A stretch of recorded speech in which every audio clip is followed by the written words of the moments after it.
Shalom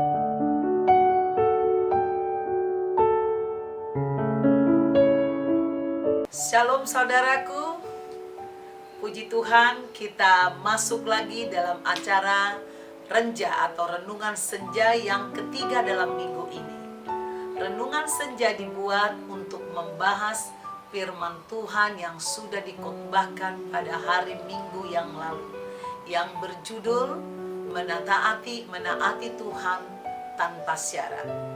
Bagian ketiga ini kita akan berbicara tentang hidup atau mati adalah bagi Kristus, yang saya ambil dari Roma 14 ayat 7 dan 8. Saya baca buat saudara.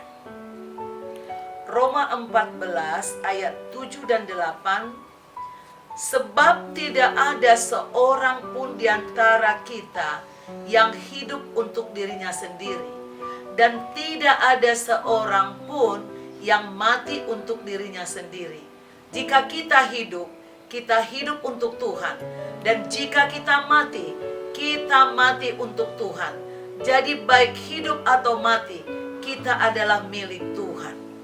Demikian saudaraku, dikatakan lagi, sebab itulah Kristus telah mati dan hidup kembali, supaya ia menjadi Tuhan, baik atas orang-orang mati maupun atas orang-orang hidup.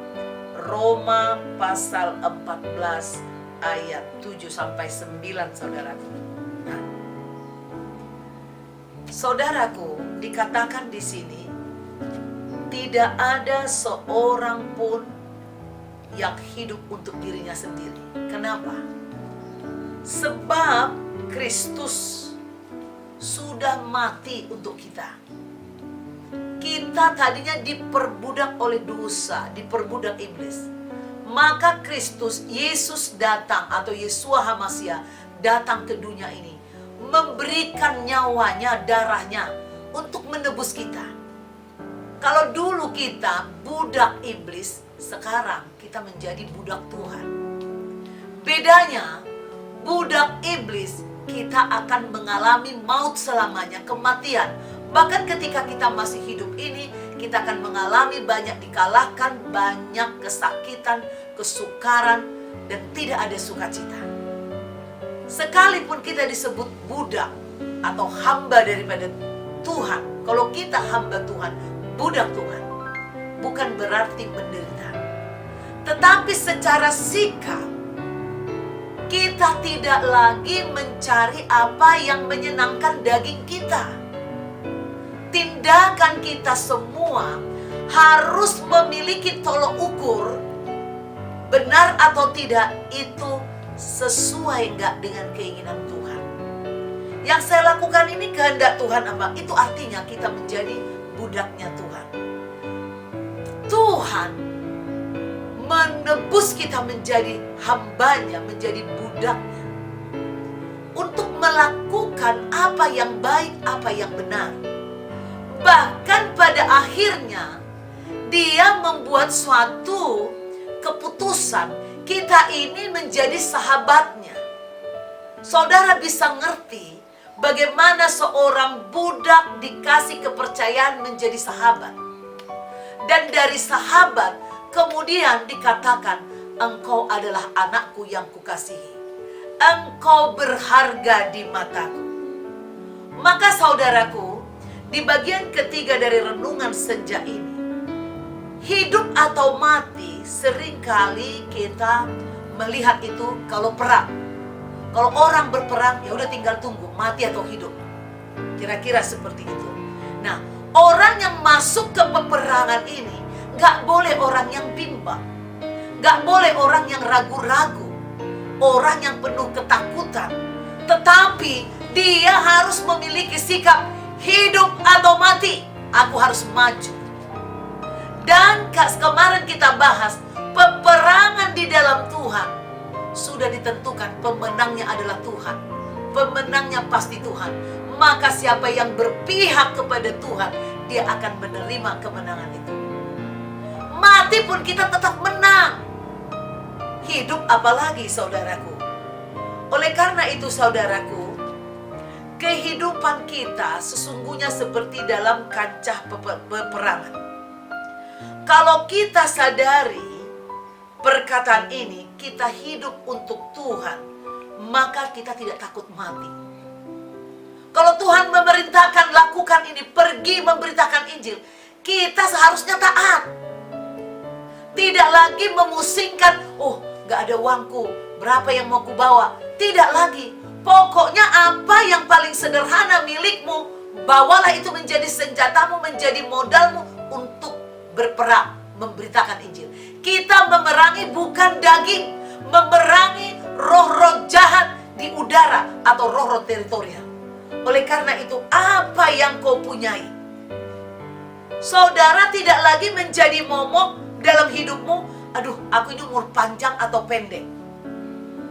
Tetapi kehidupanmu akan kau usahakan berbuah. Pikiran orang percaya akan selalu berpikir, aduh, aku sudah mencapai target Tuhan belum? Sudah ada belum buah dalam kehidupanku yang menyenangkan hati Tuhan? Sudah cukupkah yang kuperbuat ini membuat saya tahan berdiri di hadapan Tuhan?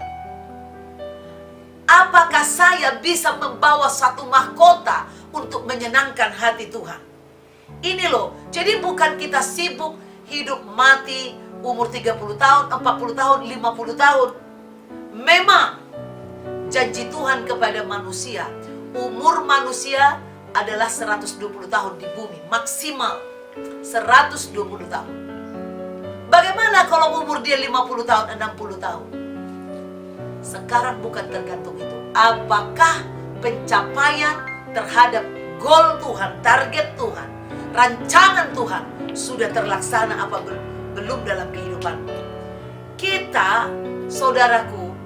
Jika kita sibuk mencari apa yang menyenangkan hati Tuhan, saudaraku, itu ada sukacita tersendiri. Jadi bagi ibu-ibu yang senang merias diri, membuat cantik, itu nggak salah. Tetapi obat yang paling membuat awet muda adalah sukacita, saudaraku. Sukacita ini jika kita tidak lagi memikirkan hal-hal yang bersifat daging dan fana. Tetapi jika pikiran kita terus kepada Tuhan, kepada kerajaannya, bagaimana aku memiliki potensi bisa maksimal untuk mencari jiwa, melebarkan kerajaan Tuhan, maka kita akan selalu ada hadirat Tuhan. Hadirat Tuhan ini akan membuat kita sukacita, dan sukacita ini akan membuat kita awet muda, sehat dan segar. Orang yang selalu memikirkan keinginan daging, hukumnya secara natural akan membuat dirimu stres. Oleh karena itu, saudaraku, ingatlah, melalui kematian Tuhan, kita bukan milik kita sendiri lagi. Kristus telah mati untuk menebus dosa kita. Mati tidak lagi menakutkan buat saya. Tetapi mati bukan akhir. Mati adalah awal hidup yang berkelimpahan. Saudaraku, kalau di dunia ini apa-apa kita harus susah payah, dikatakan di kitab Wahyu, di sana tersedia banyak pohon, buah-buahan yang berbuah setiap saat. Ada obat-obatan, semua di sana ada cahaya, di sana tidak perlu lagi matahari, tapi terang Tuhan itu akan bersinar, memberi kita kehidupan, memberi kita gairah. Kita lagi tidak bisa lagi ditembus oleh kegelapan. Jadi tidak ada lagi ketakutan di sana. Setelah kita mati, ada kehidupan yang kekal. Oleh karena itu, saudaraku, ingat, kalau engkau sedang memiliki masalah dalam hidup ini, artinya engkau sedang masuk ke dalam peperangan antara daging dan roh. Dagingmu harus kau kalahkan, rohmu harus menang. Dan ketika engkau menang, maka tidak ada lagi ketakutan. Ketika rohmu menang, ada kekuatan yang baru. Ketika rohmu menang, maka engkau memiliki pengharapan, sukacita. Jadi tidak menjadi masalah. hidup atau mati. Kalau kita bertindak, bersikap, bergerak di dalam Tuhan, tidak ada ketakutan. Itu sebabnya dikatakan hidup atau mati adalah bagi Kristus. Engkau sudah ditebus dengan darahnya. Jadi kamu tidak lagi mencari kesenangan untuk daging ini. Intinya seperti ini, saudara. Aduh, udah syukur gue diselamatin. Aduh, syukur Tuhan udah mendatangi saya, menyelamatkan saya.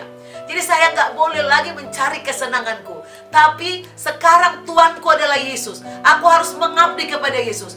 Aku harus mencari apa yang menyenangkan. Aku harus membawa persembahan tanda terima kasih, yaitu jiwa-jiwa. Mutiara-mutiara kita adalah jiwa-jiwa yang tersesat, jiwa-jiwa yang terhilang. Inilah yang kita harus persembahkan kepada Tuhan. Kita tidak lagi stres karena bisnis kita terlalu sedikit untungnya, atau mungkin sekarang sedang paceklik, sedang kesulitan karena pandemik. Tidak lagi. Kita tidak disusahkan itu lagi, saudaraku. Mungkin juga saudara sedang mengalami penyakit atau mungkin terkena corona. Saudaraku, mungkin saudara lemah. Bersukacita dalam Tuhan, malah mungkin saudara akan sembuh. Demikian saudaraku. Jadi ingatlah, hidup atau mati kita adalah milik Tuhan. Hidup kita untuk Tuhan, mati kita pun harus memuliakan Tuhan.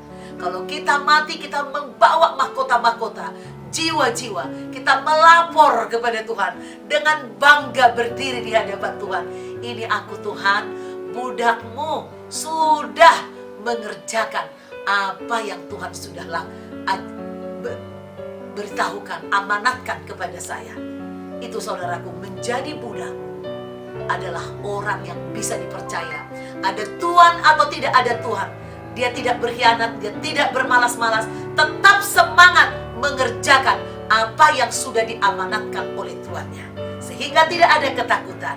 Hidup atau mati, kita bersukacita karena kita adalah milik Kristus. Demikian saudaraku, Renja yang ketiga pada minggu ini. Kita akan jumpa lagi di minggu depan. Jika saudara terberkati dengan renungan senja ini, silakan saudara klik kembali di YouTube saudara, CBM 7 TV atau CBM 7 TV, singkatan dari Christ Bride Ministry, mempelai Kristus, pelayanan mempelai Kristus. Biarlah saudara jangan lupa like, subscribe, dan juga share dan komen, pasang lonceng supaya selalu muncul di hadapan saudara. Sampai jumpa minggu depan. God bless you.